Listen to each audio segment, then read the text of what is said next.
Evening. I'm going to tell you a story. This story is a Walker Hollow original. However, it does have alleged pieces of truth. What parts of it are true, you may ask? Well, just let your mind surrender to the tale of the Whistling Ridge.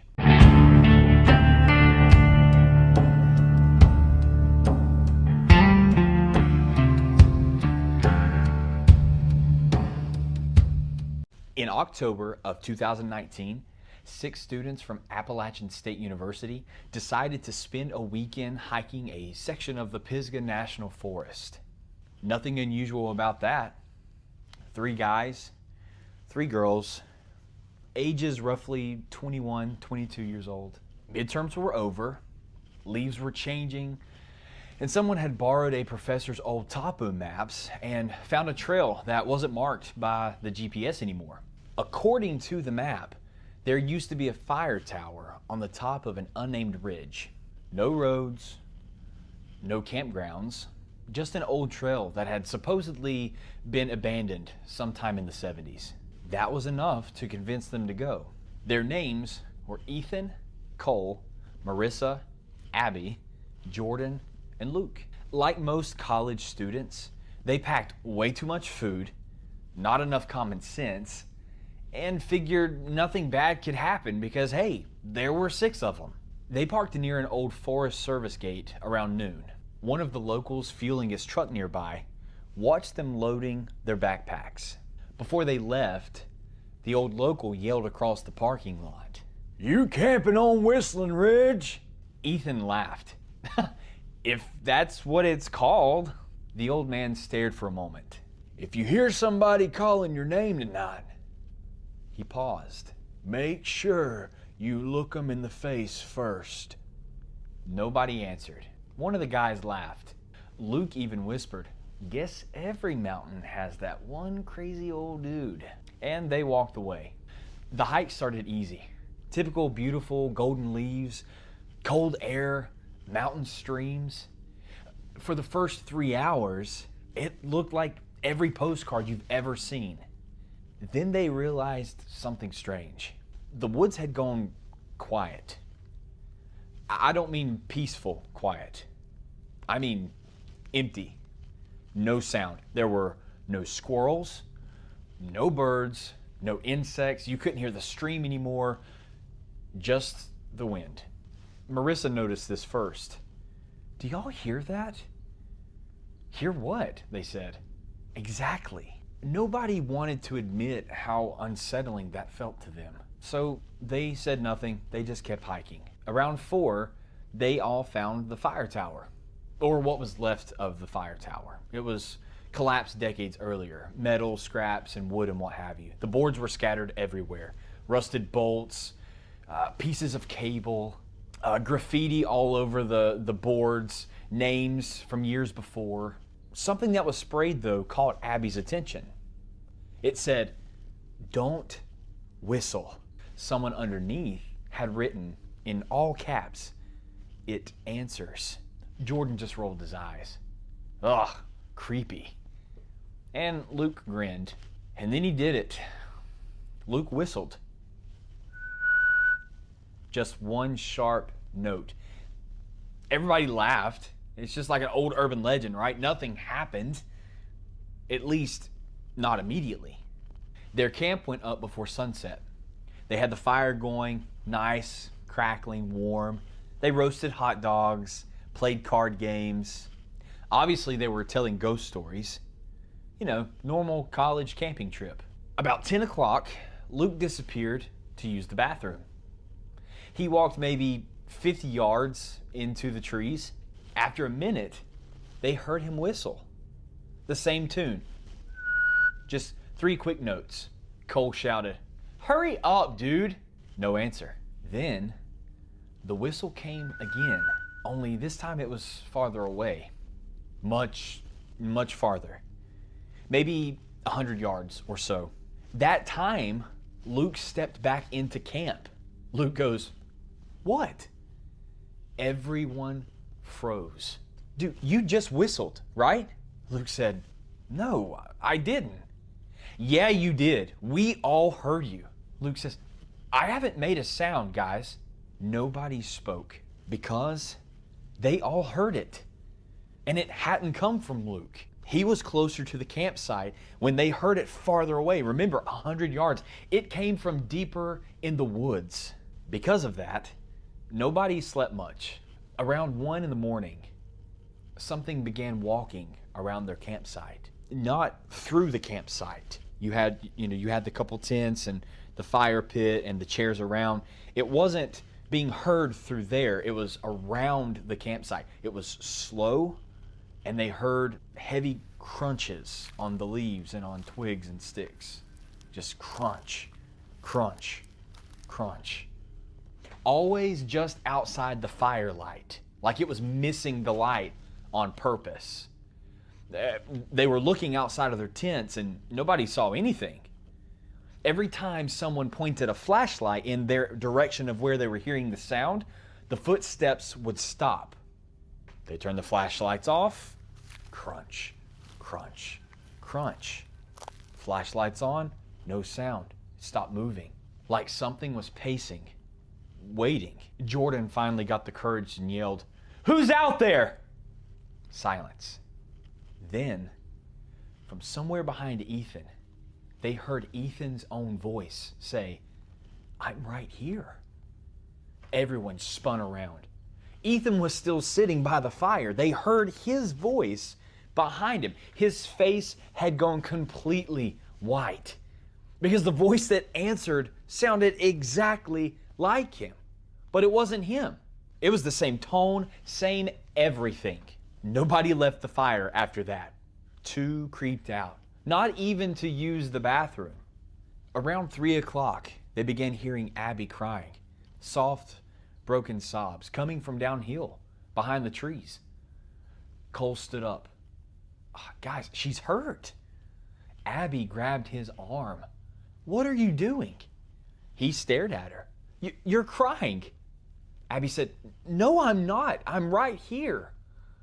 But the crying continued. Same voice, same sniffles, same little cough that Abby always makes after crying, except it wasn't coming from beside him where Abby was. It was coming from somewhere in the darkness and slowly moving farther and farther away, almost like trying to pull someone after it. Morning finally came, and no one had slept at all. They stayed watch all night. They packed up everything in record time. They were waiting for sunlight so they could snuff out the fire and leave. Nobody mentioned the voices. Nobody wanted to talk. They just wanted to leave. But the trail back was gone. The GPS couldn't find the signal like it originally had. The compass that they had was spinning slowly in circles. And for 4 hours, they kept finding the same fallen trees around their campsite. The same moss, the same split boulder. Everything they had saw before coming into the camp, that's where they were still at. The broken beer bottles, they were walking in circles for hours. Later that afternoon, they started seeing footprints. At first, they thought they were elk. And then how they looked, they thought it was bear. Then, nothing made sense. The tracks looked almost human, except impossibly long. And the toes were stretched abnormally. The heels were too narrow. And every footprint was nearly 20 inches long. Luke knelt down beside one and said, "Somebody's messing with us. They have to be." Then he noticed something. There was only one trail, one set of tracks, but it looked like whatever made them had been walking on 2 legs. That night, since they couldn't leave, they didn't bother making camp. They just built the biggest fire they could. Nobody wandered off. Everyone huddled together around the warmth and the light of the fire. Nobody spoke above a whisper. Around midnight, something whistled. The same 3 notes, just the 3 times, exactly like Luke had done at the beginning. Then Ethan's laugh. Then Abby's crying. Then Jordan coughing. Then Marissa saying, "Help me." Here's the kicker. Marissa hadn't spoken. Her mouth was covered even. She's sitting around the fire like this. Every voice came from a different direction, surrounding them, closer and closer, like 6 invisible people standing outside of their light, sharing their same voices, their same tones, mannerisms. Then everything stopped. Complete silence. Until one sentence floated through the trees. So, which one of you is real? Nobody breathed. Nobody moved. Nobody said that, because the voice didn't belong to any of them. All at once, the fire exploded. Not from the wind, not from the gasoline. The flames scattered across the leaves like something for one moment was walking through the fire. And for a second, they saw it. Way too tall, limbs far too long, its shoulders bent forward like a starving man carrying an invisible weight. Its skin looked gray beneath the firelight, and its fingers almost dragged the ground. Its face, none of them ever described it the same way. One remembered empty eyes. Another remembered it had no face at all. Another one of the students swore that it smiled too wide, reaching up to its ear area. But every one of them agreed on one thing. It was still changing. It's like their minds couldn't settle on what they were looking at. Then it spoke in Luke's voice. It said, "Run." And they did. No hesitation, no second guess. They scattered. People think that splitting up is something that you only see happening in horror movies, but it's not. Panic goes in strange directions, fight or flight, and they all flew fast. Within seconds, everyone was alone. No one was together. You had branches snapping, people screaming. You're not knowing whose voice is which at this point. Flashlights are bouncing up and down. You got to think it's after midnight. Nobody knew where anyone else had gone. They're not familiar with this territory. So you can't imagine the fear they were feeling, literally in an unknown place with unknown creatures. Cole later said that he kept hearing Ethan behind him. Every few seconds, behind him, Ethan yelled, "Wait!" Cole finally stopped. He turned around. Nobody. Just trees. Ethan wasn't really behind him. Then, from directly beside his ear, there it is, Ethan's voice whispered to him, "Wrong one." Huda. Cole ran without looking back. He took off. Marissa climbed into a hollow between massive roots. She stayed there until daylight, all night, barricaded. She heard someone walking around her tree, never stopping, sometimes breathing, panting heavy, sometimes laughing, sometimes whispering, "I know you're awake." She never answered back. Not once. Jordan was found 2 days later beside a creek. He was alive, barefoot. His boots were gone. His backpack was gone. He wouldn't speak for nearly 3 weeks. And when he finally did, he only said one sentence. It kept asking why I only had one voice. The doctors blamed shock. Search teams found 4 of them: Marissa, Jordan, Cole, and Abby. Exhausted, hypothermic, covered in scratches. Luke and Ethan, they were never found. Not a single piece of clothing, no blood, no backpack, no footprints. Nothing. Officially, they became another missing persons case. The forest had taken 2 more names.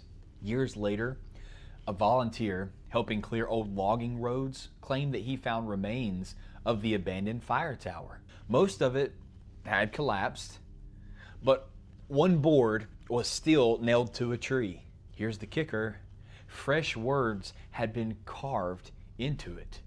Not painted, carved. Deep enough that they would never disappear.